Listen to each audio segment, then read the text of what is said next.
Hi అండి. సాయంత్రం పూట స్నాక్స్కి నేను ఇవి ఎలా చేస్తున్నానండి, అటుకులు వేసి అనమాట. ఇవి ఎలాగో చూపిస్తాను నేను. పుట్నాలు కొంచెం, శనగగుళ్ళు ఇవి బాగా ఫ్రై అయిపోయినాక సంక్రాంతికి స్పెషల్స్ ఎన్ని చేసినా అవి తినాలనిపించదండి. ఇలా వాటితో పాటు కూడా ఇలా అప్పుడప్పుడు తింటూ ఉంటే బాగుంటుందండి. మా పిల్లలకి ఎలా చేస్తే ఇష్టం. ఇప్పుడు సంక్రాంతికి మాకైతే ఎక్కువగా అయితే అటుకులు పట్టిస్తారు. ఇటు మేము ఫస్ట్ సంక్రాంతికి అటుకులు పట్టి పంపించిందండి. ఎవరో కాదు, మా వదిన అనమాట. నేనైతే అటుకులతో ఇలా మిక్చర్ చేస్తున్నాను చూడండి. ఏపీ పక్కన పెట్టుకుని తర్వాత కాస్త ఆయిల్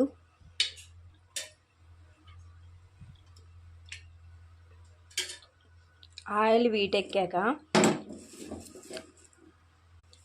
అటుకులు అయితే వేసేసుకోవాలండి. ఇలా ఫస్ట్ ఇవి ఇప్పుడు పట్టించిన అటుకులండి. ఇప్పుడు వచ్చిన వరి పంట ఫస్ట్ తొలి పంట. మా అన్నయ్య అయితే పట్టి అందరికీ మాకు పంపించాడు.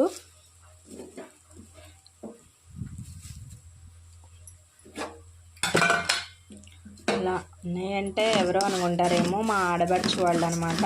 నేను అన్నయ్య వదిన అని పిలుస్తాను. ఇలా బాగా ఫ్రై చేసేసి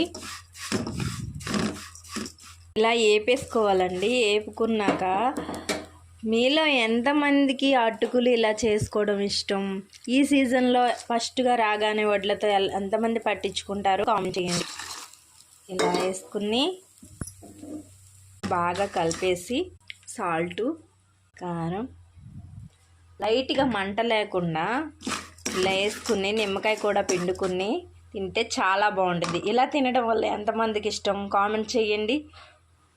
చేసుకున్న కారపూస కూడా ఇలా వేసుకుంటున్నానండి. ఇష్టమైతే వేసుకుని, లేకపోతే ఇలా అటుకులు పట్టించి ఎంతమంది ఇలా వేపుకుని స్నాక్స్ లాగా చేసి పిల్లలకు పెడతారో కామెంట్ చేయండి. ఎలా ఉందో నాకు చెప్పండి. బాయ్. ఇలా తింటాం ఎంతమందికి ఇష్టం? బాయ్.